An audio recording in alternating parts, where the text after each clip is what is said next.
Awesome. But like I was saying, hold on, let's start recording. All right, we're recording.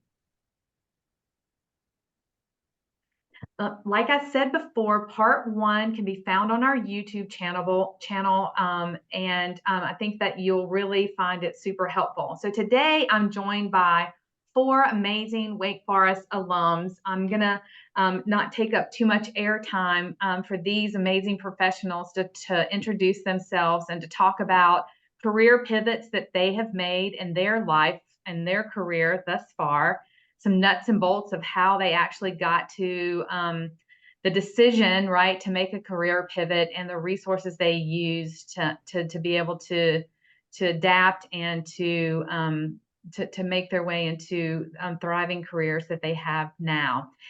For those of you who don't know me, my name is Sharon Vogler, and I serve as the Director of Alumni Career Development here in the School of Business. It's a new position for the school. I just started this role back in October, and we've built some amazing resources for our alumni. I welcome and encourage you all to send us any ideas that you have for career development for our alumni, and absolutely keep reading those emails and responding to them that are coming from Carrie and Stacy.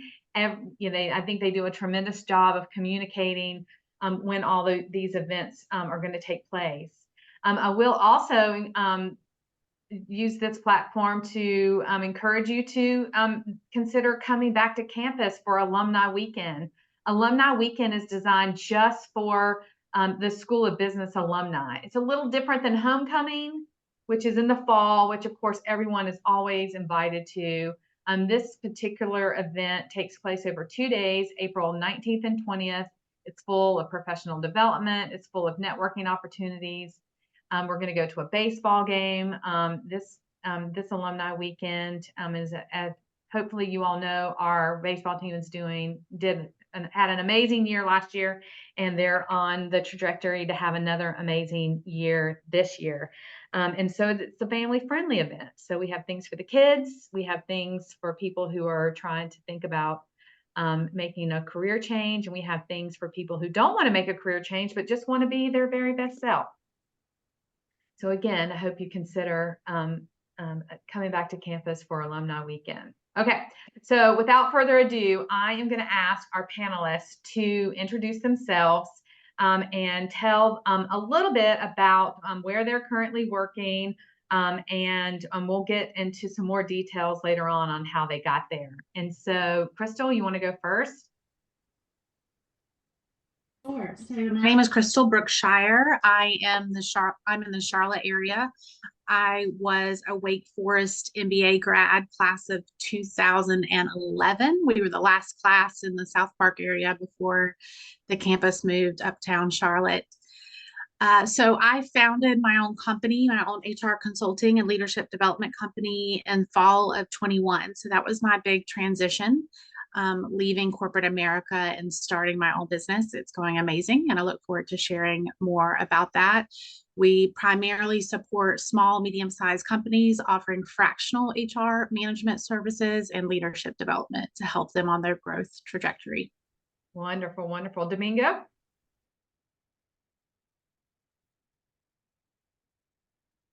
I was muted. Okay, hi there.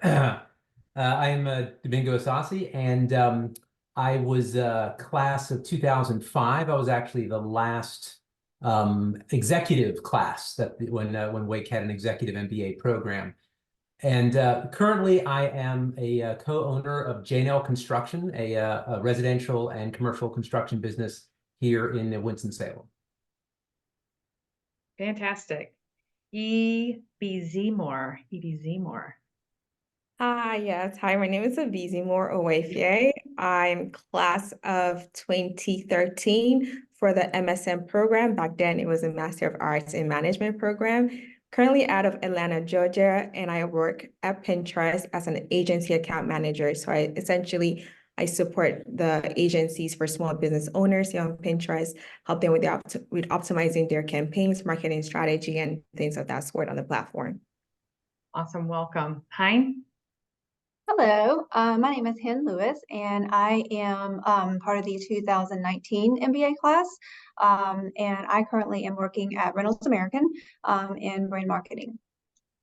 Fantastic. And so let's stay with you, Hen. If you would, kind of walk us through your career. Like you graduated college, undergrad, and then what happened? And kind of talk us through about the nuts and bolts of how you made your way into the position that you're currently in. Sure, yeah. So I after college, I started at the time it was called BB&T before it changed to Truist. I worked in the branch and with clients for about 2 years before I made my transition to HR. I think I realized that I wanted to do something a little bit different. And so when I went to HR, I worked in benefits and kind of talked to our employees across the company and also retirees. And I think with that role, I kind of craved a little bit more of a challenge. So then I moved into another role with compensation. And I did that for a couple of years before I came over to Reynolds American and joined the company here in HR doing compensation and relocation. And did that for about another 4 years or so before I completely changed direction and joined the marketing team in consumer relations. So we were kind of the liaison between the third party contact center and the business. Great experience to be able to see front lines in terms of what consumers were saying and also kind of work with our internal partners. And once I did that for a couple of years, I transitioned to a planning role. It's a planning role internally where we're kind of delivering some of the digital to consumer or direct to consumer experiences. And last February, my job was actually eliminated. And so, I kind of had to ask myself, okay, do I want to go somewhere else? Do I want to start my own business? Do I want to try to stay with the organization? And, luckily I had found another opportunity in IT. So at this point, okay, I'll go to IT.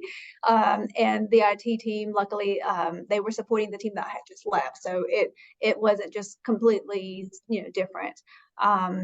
And so I spent about 10 months in IT and realized that, my passion was really more in marketing. So I had some conversations and started meeting with others in the organization to see how I could get back into marketing. So this past January, I found another opportunity to join our brand team and doing some brand delivery and brand building, which is something that is new to my skill set, but some of my existing skill set was transferable from my previous roles. Wow. So financial services in the Yes. branch operations, right? Financial Yes. services where you kind of started. And then you got into supporting internal employees and their benefits and got into the HR space, but still in financial services. And then when you left Truist and you left financial services, what was that catalyst that brought you over to Reynolds American? Were you just like, maybe I want to do something different? Were you recruited? Did someone in your network help you negotiate that move? Yeah, that's a great question. So I was ready for a different challenge, even though, I was coming from a compensation role and going into a different compensation role. It was somewhat different, going from variable pay to executive pay and other components of compensation. I did have a couple of people internally that I knew at the time, and I had reached out to say, how do you like the organization? What's the culture like? And so I think that helped me get kind of a view into the inside to see, is this a good fit culturally? And so that also helped with some of the connections, that I had made internally before posting for the position and interviewing. And I mean, just a difference in the industry was really, really different. I won't say much, but just very different in a good way. So just ready for something different. I tend to get a little itch about 18 months, 2 to 3 years. I do something different. The honeymoon stage gets over, right? You're itching. So you made that move on your own. It was a voluntary move over from financial services. Did Yes. this location, were you in at any way like kind of narrowed in the geographic positioning of the two companies being in the same city? Was that a part of your decision? So yeah, I pretty much grew up in Winston-Salem, and I've got two kids, and I'm married, so I didn't really want to uproot. Not really interested in moving any far away or anything like that. So Winston-Salem, I did want to try to keep within this location. It's a big factor, right? As I think it's one of the top three factors in making any move, whether they're voluntary or involuntary. All right, I'm going to get this right. Eb is. I'll help you out. So it's like the first, it's like busy and more, like I'm busy and I'm more. Busy Like more. busy more. So you just put an A. Busy more. Yes. Busy more.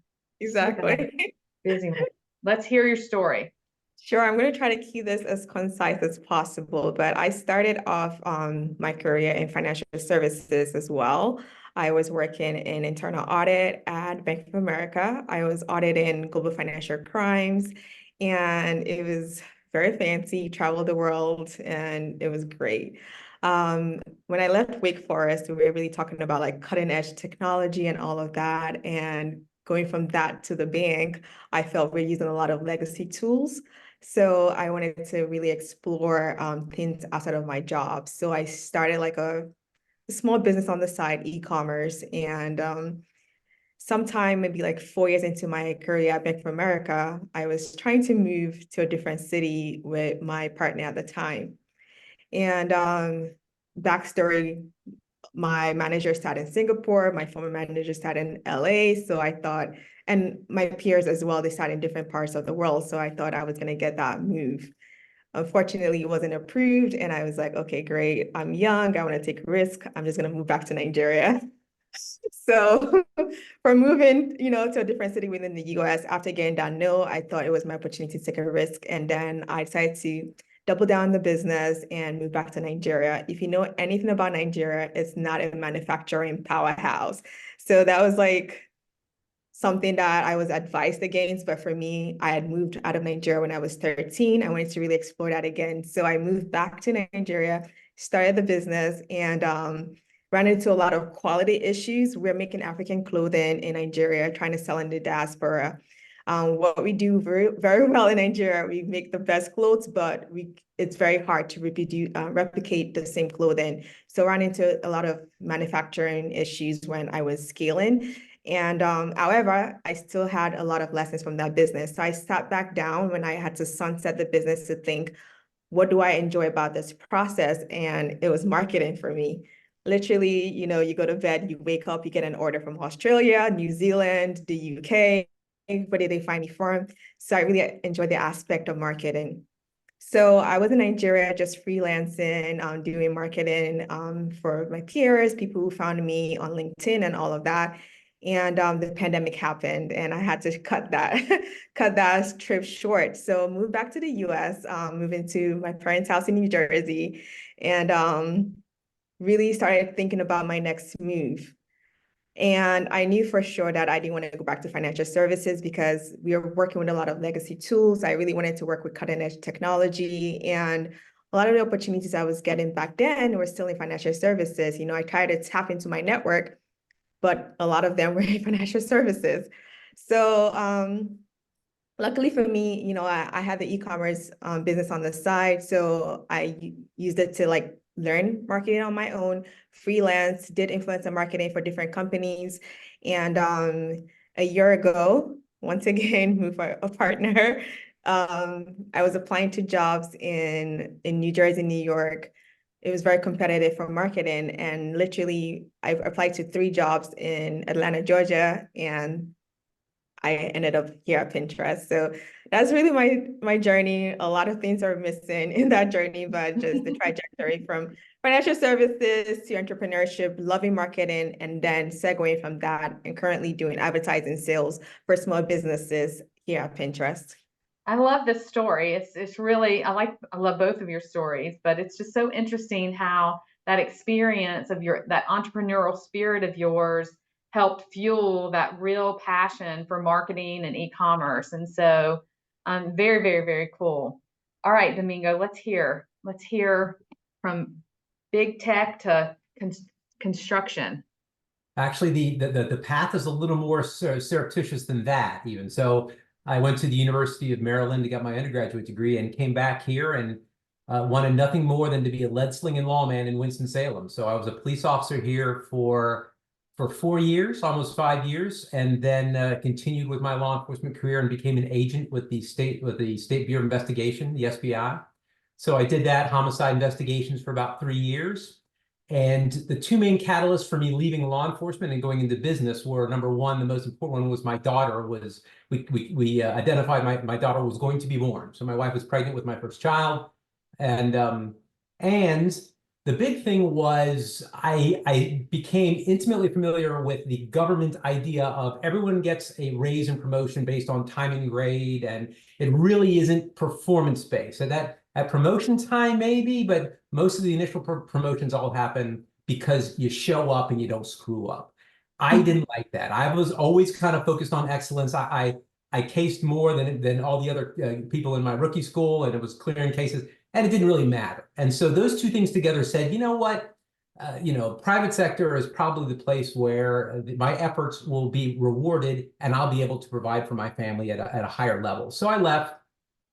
I was always on the technology side of law enforcement just because I was a kid who wasn't afraid of trying to play with the computer. So I was always on the technology side. So I left law enforcement and went to work for a law enforcement technology company. That was kind of my way to get out of law enforcement, but to maintain some expertise in a subject in the private sector.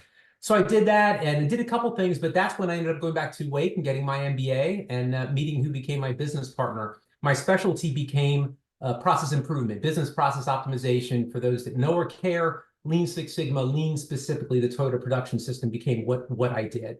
And I will say the common element throughout all of my career has been I've been paid to make good decisions and solve problems, whether that was as a cop, whether that was in industry, whether that was now in the building company. That's really the common element. But then everything else kind of goes crazy from there.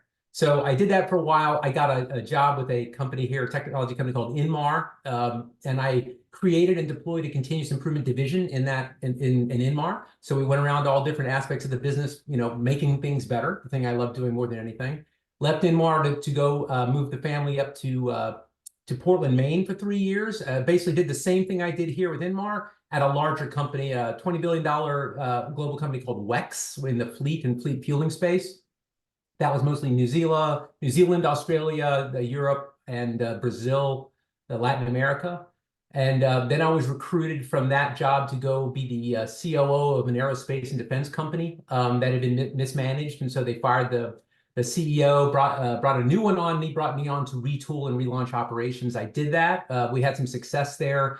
And then the CEO at the time of Inmar asked me to come back, which brought me back from Portland, Maine to Winston-Salem. This is where I grew up and where my wife is from. So that made us all very happy. So I came back here. I created and ran Inmar's M&A division for 3 years, and then transitioned out and was the GM and VP of one of their divisions. It's a division that handles all returned prescription drugs. About 90% of them in the US go to Inmar. So if there's a prescription drug that doesn't get dispensed, it's sitting there, gets adulterated, expired, recalled, all that stuff gets handled by Inmar. So my next big transition there came because you kind of see the writing on the wall.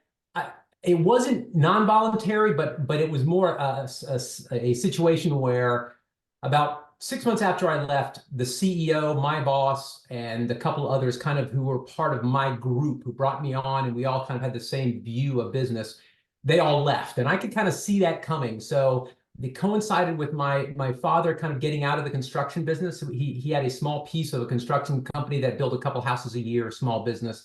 And I talked to his partner and said, I would like to take over his piece of that business and really grow this business into something that it is not. I've known him for 20 years, so we got along very well, and it just kind of jumped into it. And for me, it was the idea that there's no alternative. What I mean by that was I didn't try to hedge my bet. Once I realized this was it had to be it. I thought about, well, I could, maybe do some consulting or whatever. But what I realized is the last thing in the world I want is for this business not to succeed and me have a doubt in my mind that I didn't give it everything, that had I given it everything. And the result has been very good. We've done very, very fortunately. We've started building in Brookberry, and we've got some other commercial jobs. And so we've really expanded. But that's been my journey. It's been a little crazy, but I wouldn't trade one bit of it for anything. I didn't even know that about you, about the law enforcement, and how you made that's a significant pivot out of the public sector into the private sector. And so backing up a couple of moves ago, when you were recruited by the aerospace company, were you headhunted?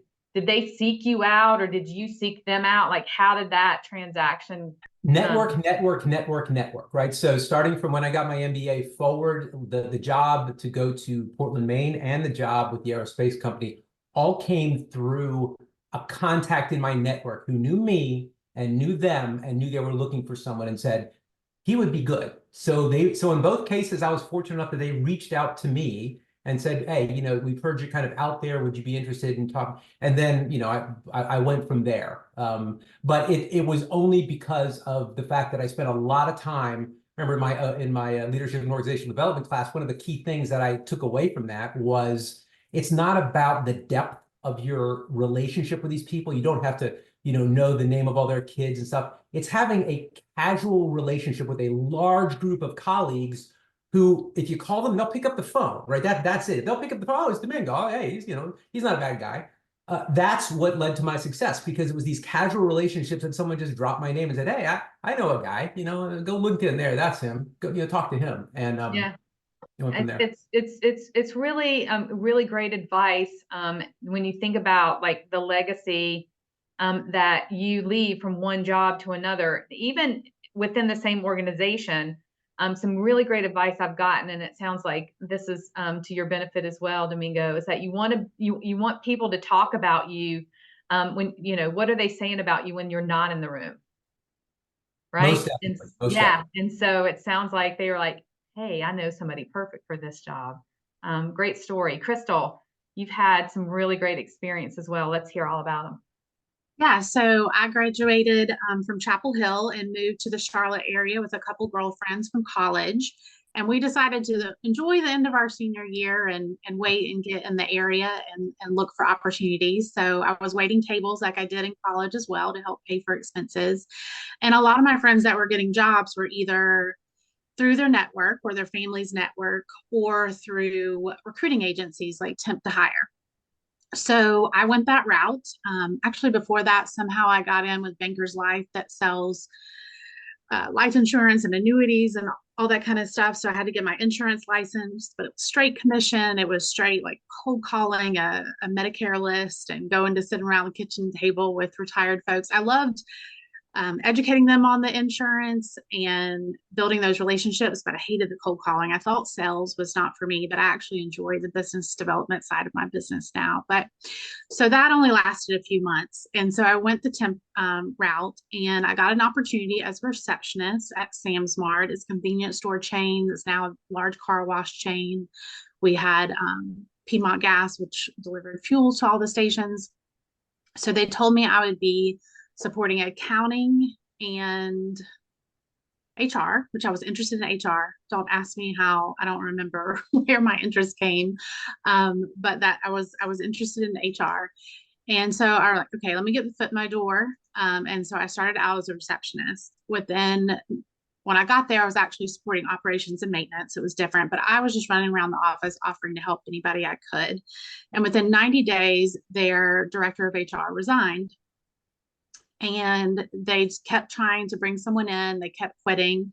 At that point, there were about 200 employees with over 100, it's 24/7 convenience store operation. So it's over 100% turnover. So it was an overwhelming role for one person. So I approached the controller at the time and said, hey, I'm really interested in HR. If you made me the assistant, I think, that would help someone stay. And so the next day, the vice president walked up to the front desk and said, hey, you got a good head on shoulders. You're a hard worker. You got a college degree. Would you like to interview for the director role? Mind you, I'm 22, 23. And I was like, okay. So I jumped in there. They gave me an amazing opportunity at a very young age to have that director level title. And I just rolled in my sleeves and worked really hard. Went to local community college and got more of the like specific laws under my belt. So I stayed there for 10 years. I was very fortunate for the opportunity they gave me. I got my MBA while I was there, worked directly with the owner in the boardroom, dealt with more than just HR, but the business administration and the risk and everything going on with the business. And we had gone through a lot of different business model changes while I was there, from running the stores, having 600 employees, and then Quick Trip came to town, and 7-Eleven, and he leased out all the land to 7-Eleven. So a lot of different model changes. And so I was just ready after 10 years. It was an amazing opportunity, loved the company, loved the ownership, but was ready to make a change. And so I reached out to actually the agency that helped me find the job to begin with 10 years ago, and interviewed with the owners. And they actually had an opportunity there for HR leadership at their recruiting firm.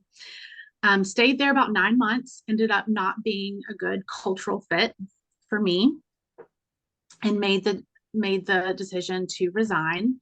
I have twin boys, and they were only 2 years old at the time. So I was actually unemployed for 9 months while I was looking. I think I was enjoying a little bit too much time, loving on those babies and not looking too hard. But I also found myself in this place where companies that were larger wanted more than 10 years of experience at that leadership level, because I had gotten it at such an early age.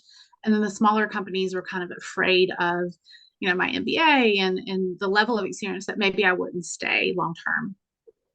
But I ended up, again, getting my foot in the door, attempt to hire at a manufacturing company through another recruiting firm. So I've used recruiting firms a lot throughout my career, and was planning to stay there and grow there. But that was my first experience in working in manufacturing and also working with a global, larger organization. Most of my career, I've been in small, medium-sized businesses, which is what I support now with my business. But I was there for 9 months, and the owner of a construction company, Alpha Omega, it's a roofing and siding company. He was friends with the owner of Sam's Mart, and we knew each other from there. He would come in and play poker with that owner, and I would see him. And so he remembered me, and they had just gone through tremendous growth and wanted to bring strategic HR leadership to their organization. They were at about 200 employees at that point too. And so they asked me to come do for them what I had done for Sam's Mart. And so I was there for 5 years, had an amazing time there, grew a great team, but I knew it was always my goal to go out on my own. My father was an accountant, CFO level, and had done consulting most of his career. And I'd seen that business model, really one company at a time. Mine's a little different, but I'd always had that entrepreneurial bug. I think after having children as well, just this desire to be in charge of my own schedule and flexibility was a big push for me as well. But just to grow my own company is really exciting too. I love business as well as the HR world. Wow, that network doing its thing, right? And you never know, like, what, a job that you had 10 years, 15 years ago, how that's going to matriculate into the next opportunity. But also don't be afraid to reach out to recruiters. You don't have to pay them to have them looking on your behalf. So I have a staffing background as well. Before I came to Wake Forest, I was a branch manager of one of those firms, and I think a really hidden bed of jobs. It's a market that a lot of people don't tap into. Fantastic story. I'd like to go back to Hen, if you would, and talk about making that move from HR, if you will, into marketing, and then IT, and then back to marketing, and talk to me a little bit more about how, and talk to us about how that network, right? That, how, just like Crystal, she raised her hand and she said, I call it job crafting. Like, I think I can help over here, right? That's leadership as well, raising your hand and saying, I can do it. I think I can, I can add some value here. How are you able to make those moves, even internally at Reynolds American? Because those are some pretty significant moves around the organization, with your network. Yeah, absolutely.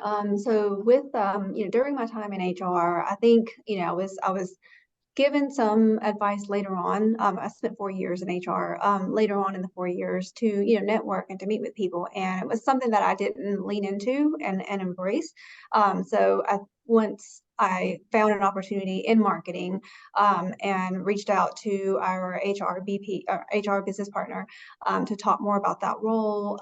She actually had a relationship with the hiring manager, and so hooking up with the relationship manager, or with the hiring manager, just to talk through some of the transferable skills was really helpful. Even though, I mean, there's a difference between HR and marketing. Some of those transferable skills were helpful in like vendor management, in customer service, even if customer service was looked a little differently in marketing, where it's the actual consumer versus our employees being our customers in HR. And so, I think having that connection there really helped to just get my foot in the door, and it wasn't, just someone blindly posting for a position, and going to have a conversation with the hiring manager, I think has always helped me in this organization, because it shows that you are interested. You're not just looking for the next job, the next, landing spot. Like, you truly are interested in growing your career and growing your skill set, and this is what you have to offer. And I think connecting the dots for the person is really helpful, right? Like, you can show someone a resume, and it'll show all the experiences and all the skill sets that you have, soft and technical and all that. But at the end of the day, when you can make it easier for the hiring manager, I think that removes that barrier for them to say, okay, I can see how that you would be a value add or an asset to the team.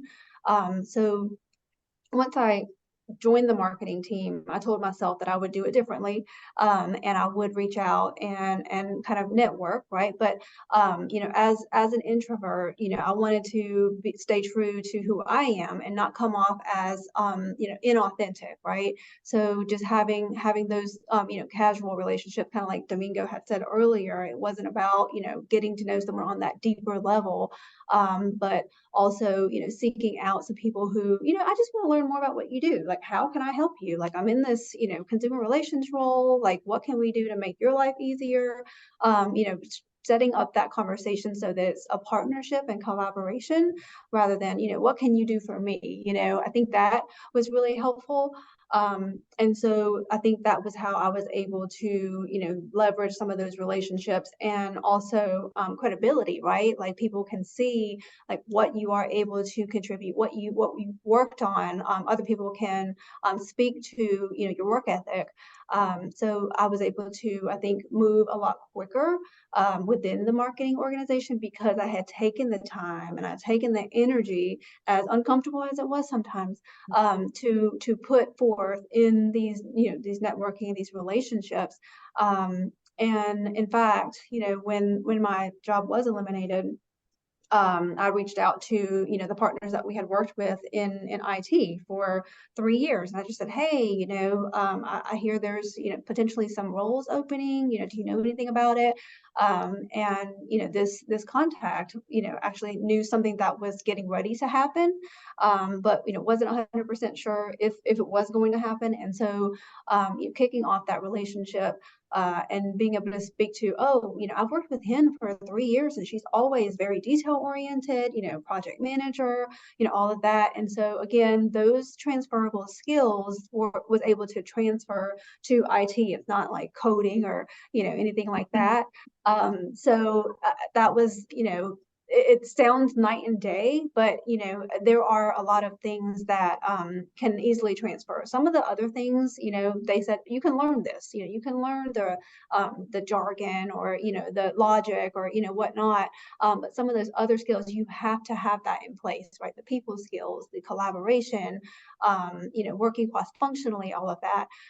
That was really what helped. And finally, when I was in IT and I realized, I need to get back to where my passion is, was again leaning on having just regular casual conversations like, hey, here's what I'm working on. I really love a landing spot back in marketing. And it wasn't like, hey, let me know if anything comes open. It was just conversation. People are aware, because sometimes I have learned that if you don't make your desires known, people don't know that you want to, go to this area of the business, or that you want to be on a big global project, or, you want to lead a team.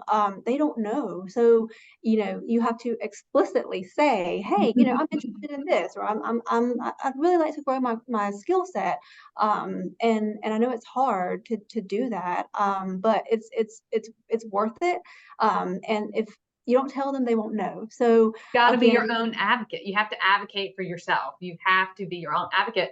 But also, to that point, I think you also have to build advocates within the organization itself, because back to that earlier point about you want to be the one they're talking about, when you're not in the room.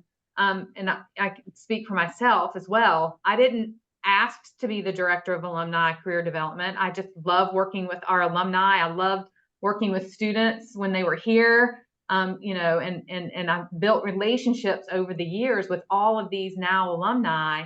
And they asked me to do this job. I didn't ask for the job. I was like, not even something I, probably would have even applied for if it was even posted. But those advocates working on your behalf when you're not in the room are so critical.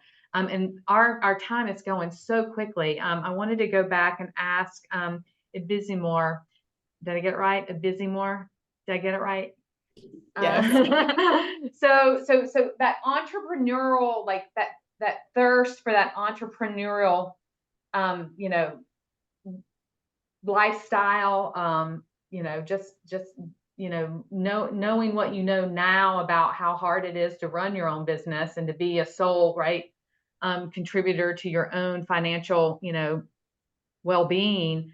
How has that translated to helping you with your role now at Pinterest? And really, I mean, we talked earlier, it's sales. You do sales now for a technology company. How's that experience translated? Yes, sure. So definitely. I want to just backtrack a little bit. I feel like I had to create my own opportunities at some point, right? I'm this person who, you look at my resume, very financial service driven, and I wanted to look for opportunities outside of financial services, and I wasn't getting that. So for me, it was, okay, what can I add on in addition to financial services? And then it was my e-commerce role. So yes, going from there and doing entrepreneurship and all of that and bringing that into Pinterest. Now I work in advertising sales. So I put on my entrepreneur hat all the time. But the best thing about it is also, like, that is not like 100% of my job.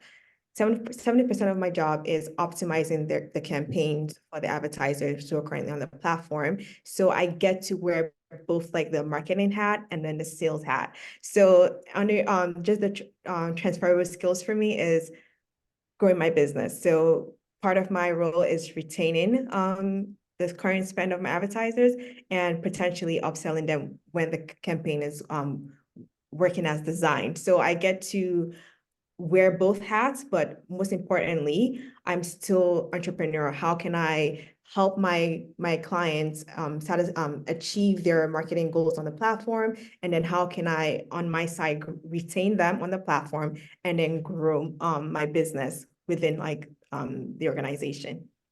Very cool. All right, before I open it up to questions, Domingo, what kind of advice do you have for these fellow Wake Forest alumni, if they're even considering a pivot, or if they can see that writing on the wall maybe coming, like they might be forced into making some kind of career change? What kind of advice do you have for them? take the time you need to kind of emotionally process the situation you're in. It's always traumatic when you're kind of pushed into something career-wise that you hadn't planned on, whether it's a, thanks, your services are no longer needed, or you see it coming. It's always a traumatic thing. And that's we're human beings. So take the time you need to kind of process that with whoever in your life you use to do that. And then once you're past that, grab it by both hands and wrestle it to the ground. I mean, it's kind of like you burn the ships, right? When Cortez found the New World, you burn the ships. There's no going back. And the sooner you kind of internalize that and you focus on this is the next chapter, I will tell you, I probably wouldn't be in the position I'm in now if I hadn't seen the writing on the wall at Inmar, and I'd probably still be there. And this is the single greatest business environment and opportunity I've ever had in my life. Being an entrepreneur, anyone who gets their MBA has an entrepreneurial bent to them, and I did too. But I'm enjoying this, not to mention the fact that I lay my head on my own pillow every night, and I'm not in a hotel somewhere and all these things. But I see my wife, I get to spend time with my family, my parents. So from a whole life standpoint, this is the single greatest business opportunity I've ever had, and I would not be here at all if it wasn't for the crazy route I took, but especially kind of the prompts that I saw that got me out of my comfort area.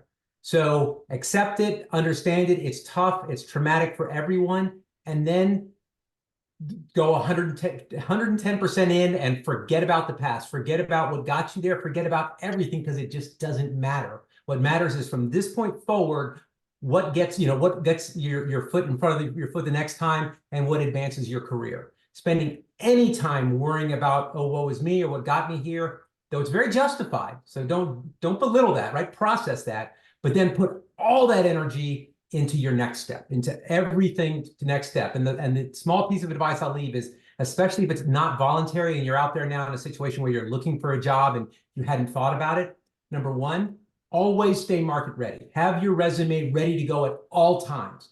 Personally, once a year, I'd float it out there. I was happy. I wasn't looking for another job, but I'd float my resume out there just to make sure I'm being compensated at a level that's appropriate for the value that I'm providing. So I always kept it there.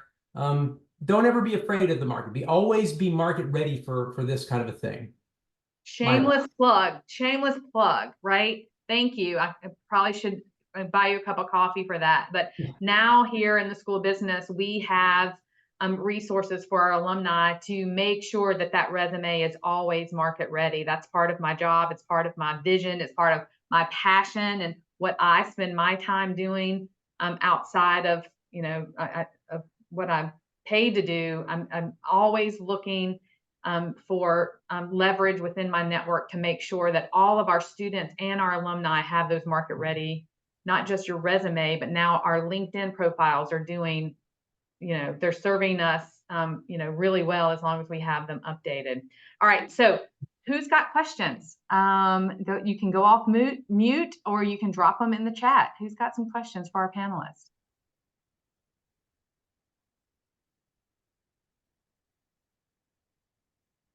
No questions? No questions. I'm going to turn it to Crystal at best advice for career pivoters. Oh, I think Con has a question. Hold on. Con, please ask your question.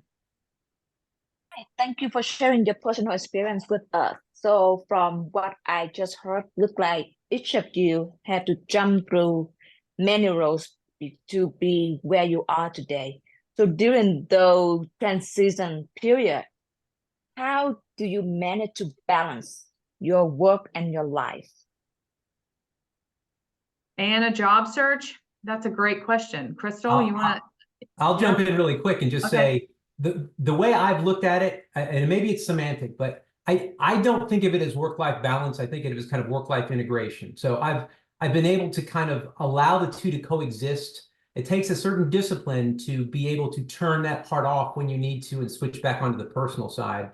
But I personally have never felt a need to segregate and to say, okay, I'm now away from work, so I'm not working anymore. But the only way to do that is be willing to get a call, be into it, or send an email. And then when you're done with that, you got to be able to then to put that away, right? If you pick it up and put it away, or else you're going to be consumed and it's going to eat you up alive. So the way I've done it is to integrate the two together in such a way that I still maintain low stress in my life and I'm able to answer and put it down. If you can't, then you may need to just segregate it entirely, but it's an important skill.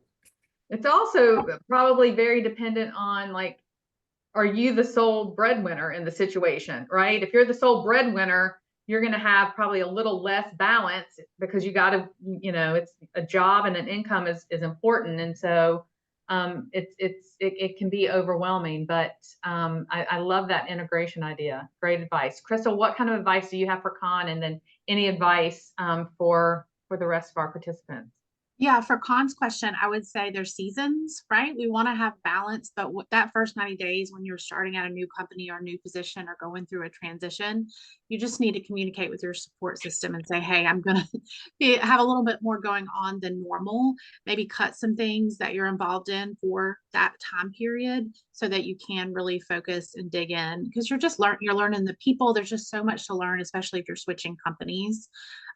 So just those around you, your support system, ask for grace for those 90 days. You might not have your normal balance, and that's just the reality for during those transitional times. It might be a little more focused on your career in that time than your normal day-to-day. My overall advice for transition, I saw it coming. I knew that I wanted to start my own business. That was always the end goal in my career. So a couple of years before I made that leap, I started getting financially ready. So that means paying off all my personal debt, starting an emergency savings plan, so that fortunately my business has been on a steady growth, but I didn't know what that was going to look like. And you always hear that being in business for yourself is like owning a roller coaster, right? It's up and down. And so far it's been great, but I'm sure there'll be some down times at some point. But so just getting financially ready. And I was looking 2 years out before I actually made the transition to do that. I think that's my biggest piece. Great advice. It's really great advice. Really great advice. Even if you're if you don't have that itch to be an entrepreneur and own your own business, it's always good advice, right? To have that cushion, because we never know. Like, I'm always just so grateful every time my employee card lets me access the building, because you never know in this market how things could change. All right, Busy Moore, what kind of advice do you have for people who maybe want to get into social media technology sales? Yes, so I will first say it is a saturated competitive space. And for me to really break myself away from that noise, I got a certification. I went to boot camp for General Assembly and I got a digital marketing certification. That allowed me to really understand marketing outside of like what I had done personally on e-commerce, or really understand how it can be applicable to different companies. And I would say right now, I'm able to utilize those same skills that I learned during my certification. It was a lot cheaper than going back to school for marketing. And I felt like I didn't need to do that because I already had a master's in management degree from Wake Forest. So just a quick plug, if you are trying to upskill, just look into boot camps. I believe that you can get a lot of resources and a lot of learnings from those kind of programs. Excellent advice. Excellent advice. And another shameless plug to our School of Professional Studies can offer some of those quick certifications. All right, Hein, wrap us up. What kind of advice do you have for these professionals? I would just say, kind of pace yourself, give yourself grace. I think some of the tools out there for transitioning to a new role are great. One thing, if you're pivoting and you're starting in a completely different industry or a different function, right? A 30, 60, 90-day plan is great, just so that it shows, thought leadership in terms of, okay, I've thought through this. How do I connect the dots from, where I am to where I want to be? So that's great. One thing also that was helpful for me, I think was batching, right? So that you are efficiently using your time and kind of your energy when you are looking for new opportunities, right? Rather than looking for a new role, and then, tweaking your resume, and then applying for the role, all times 5 different roles. On Monday, you look for roles, you save them in your LinkedIn feed. On Tuesday, you go through and you draw the connection from the role to the resume. On Wednesday, you do the cover letter. On Thursday, you apply. So some of those things has really helped with being just efficient and saving your energy, kind of going back to that work-life balance, because it's a grind, but it's totally worth it. So space and grace is what I say. Space and grace. We'll leave it with space and grace. Crystal, Domingo, Ibizimor, Hen, thank you so much for your time. And I personally got a lot out of our conversation, and I hope our alumni friends who joined us did as well. And for those who are going to watch it later. So hope everybody has a fantastic afternoon. And as always, go Deeks. Bye. Bye.